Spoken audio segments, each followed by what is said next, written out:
Hi, magandang gabi po. Ako po si Coach Cesar Tomo, isa po akong composer, singer at musician.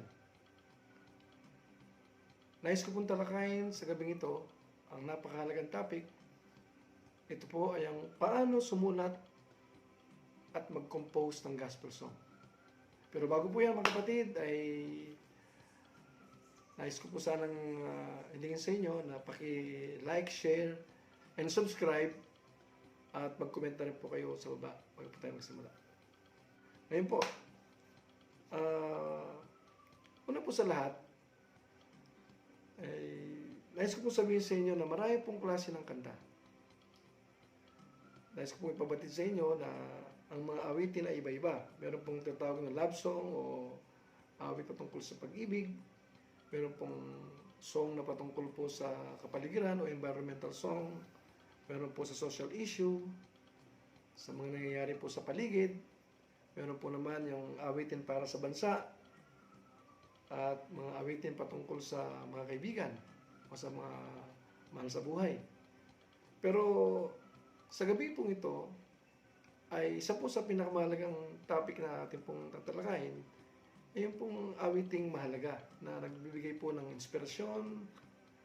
At ito pong kantang ito ay nagbibigay po ito ng pag-asa. Ito po kung tawagin natin ay gospel songs. At una po sa lahat, sa paggawa po ng gospel song ay dapat nating itanong kung anong uring gospel song ang ating gagawin o ang iyong gagawin.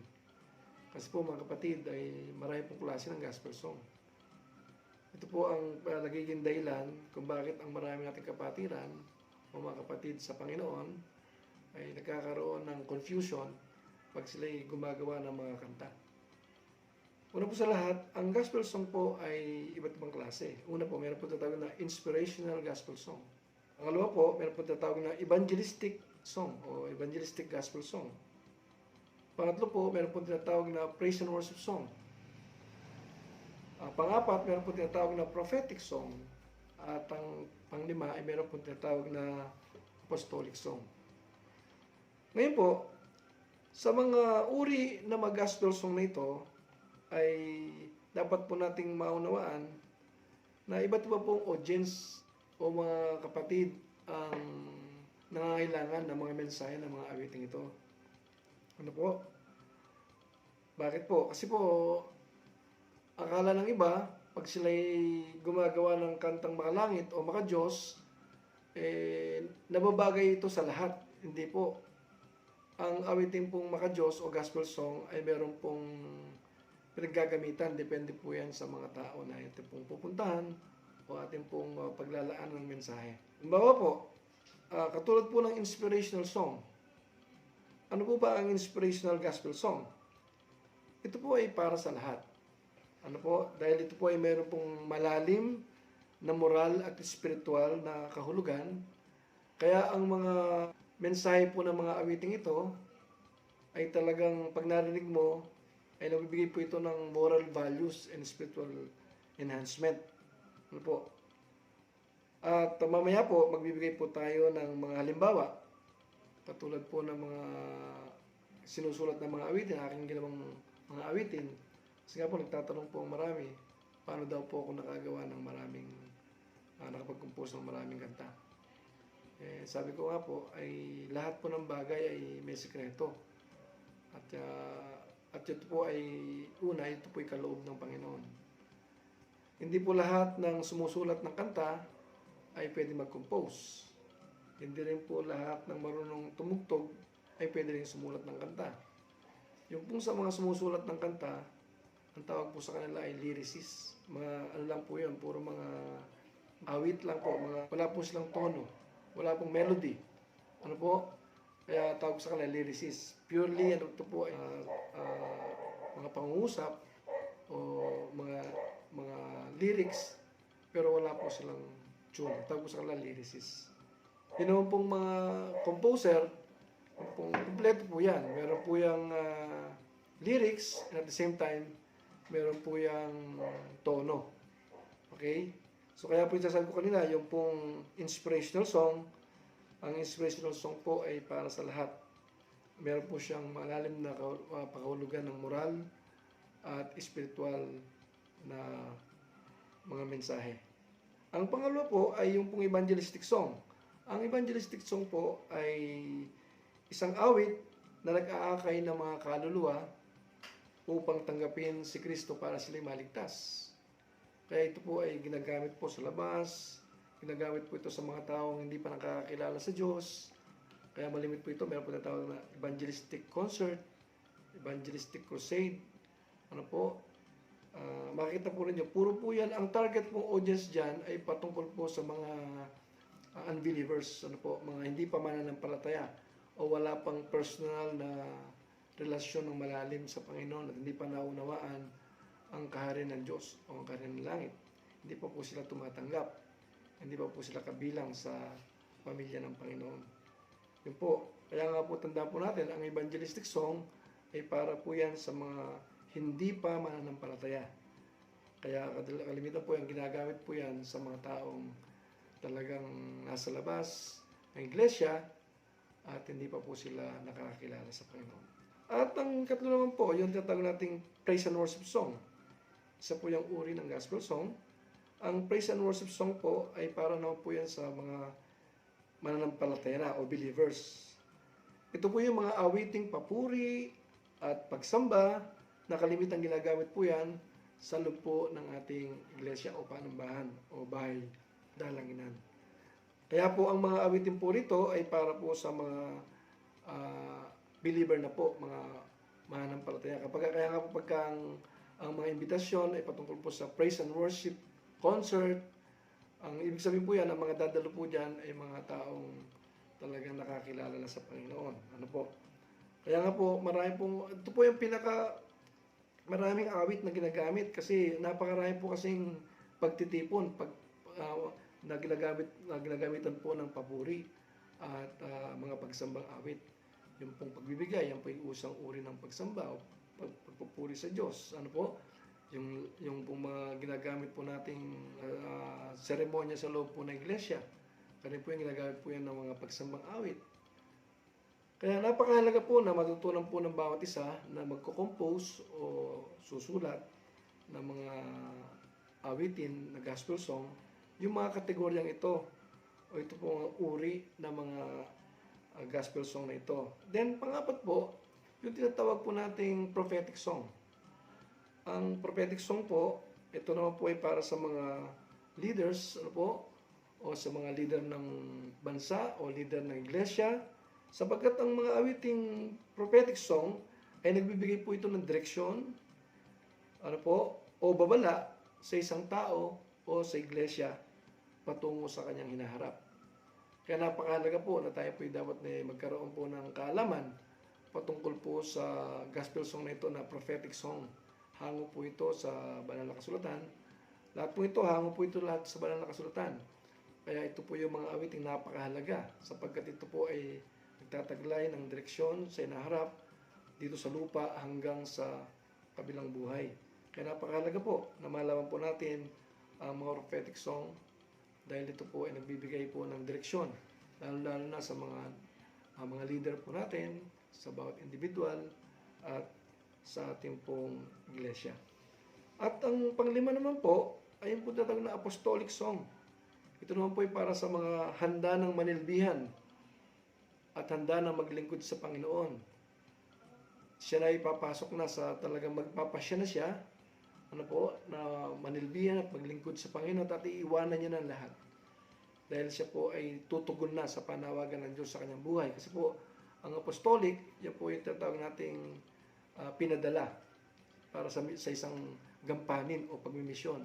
Kaya nga mga awiting po rito ay talagang paglilingkod, pagpapasya, paglimot sa sarili.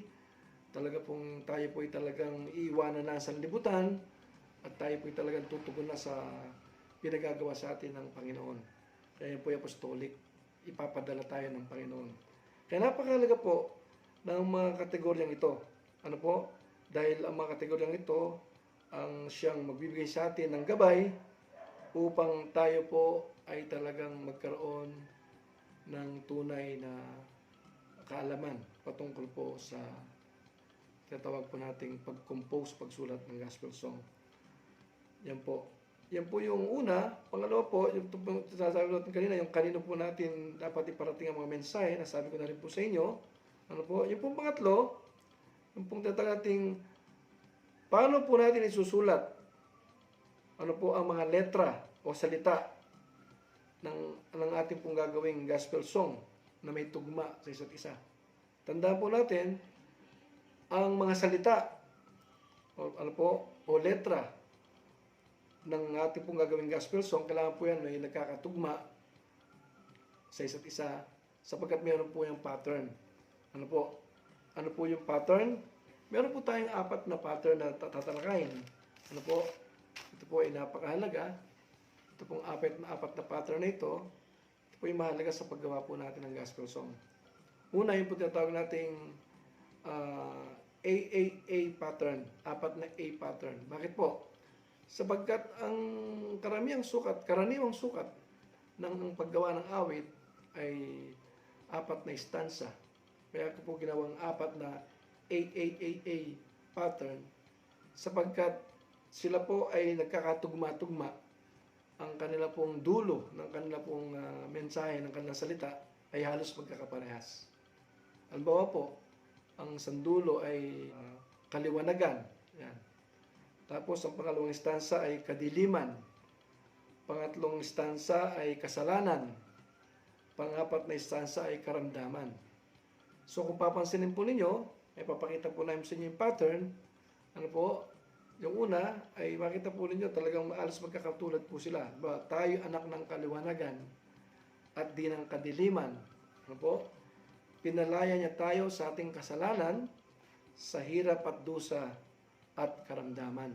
So makita po ninyo ang dulo niyan ay makita po ninyo alas magkakaparehas yung rhyme. Ano po? Yung sulat, yung salita. Kaya nga AAA pattern po siya. Tandaan nyo po yan sa paggawa ng kanta. Yan po ang isa sa mga pattern na kalimitang ginagamit.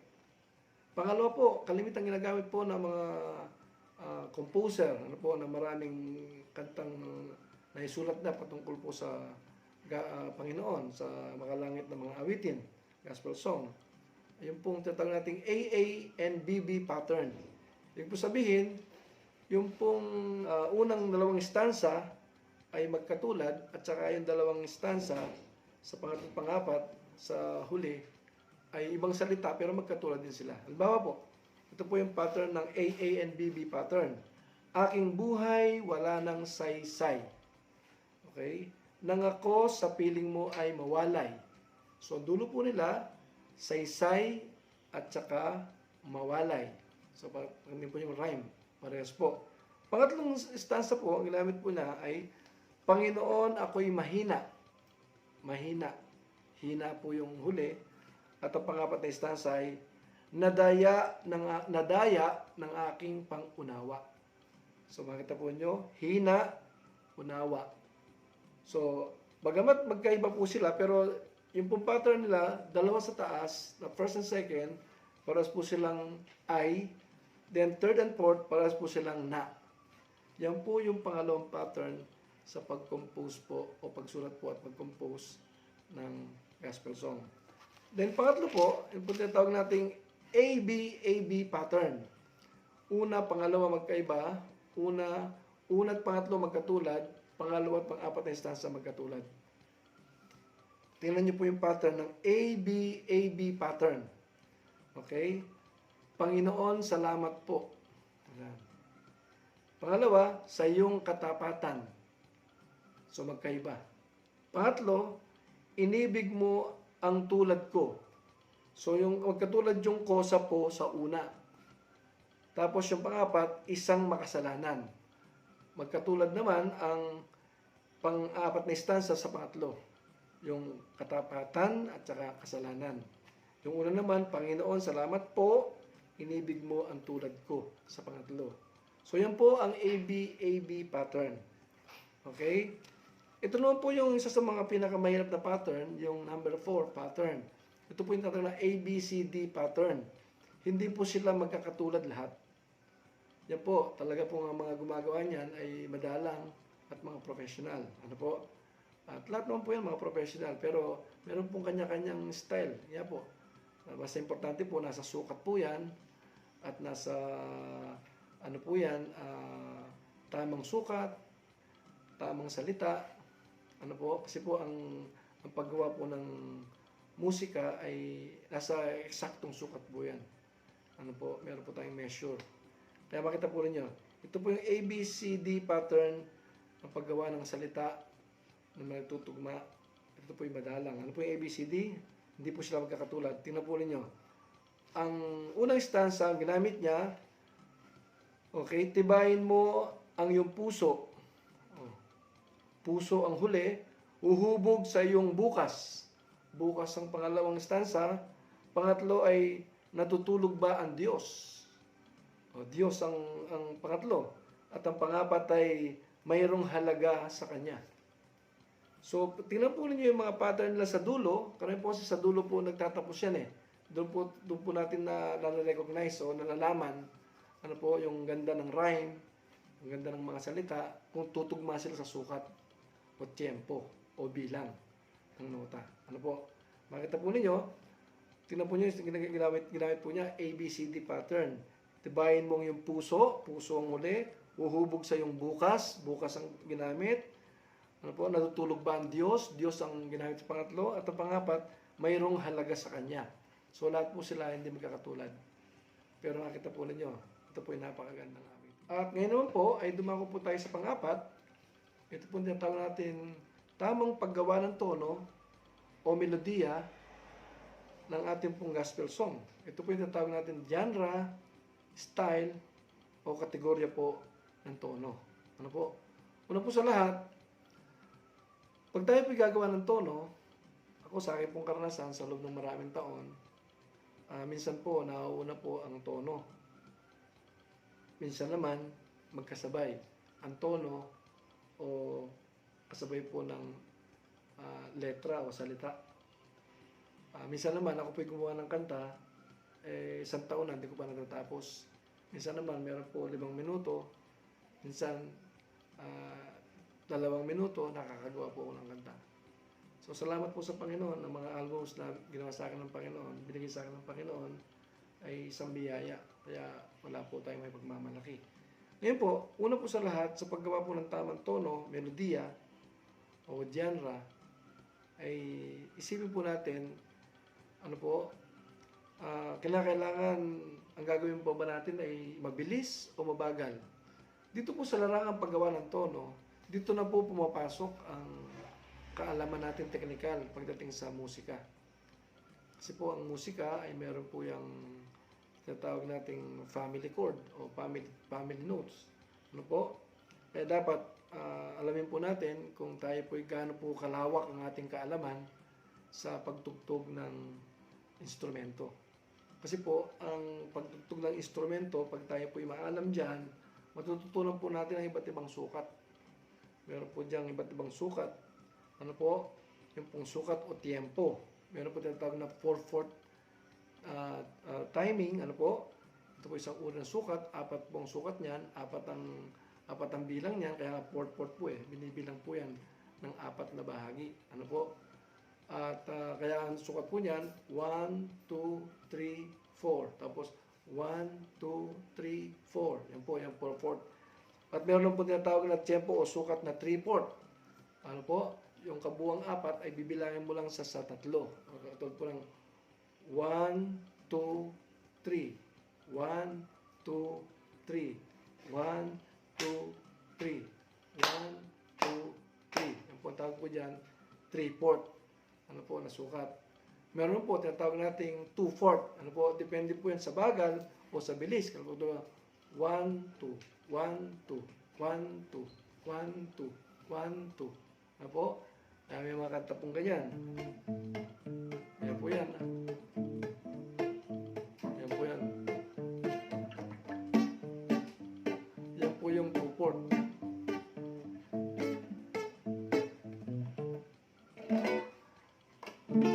So makita po ninyo, iba't iba po ang klase ng tempo.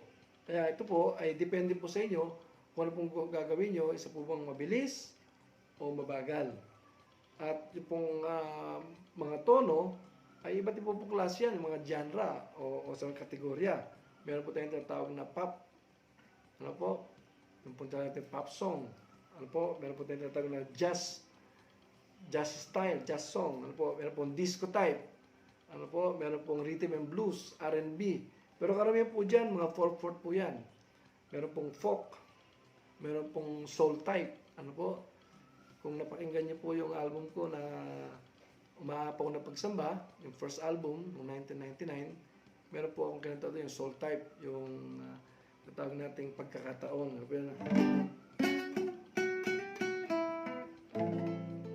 Yan po yung mga soul type.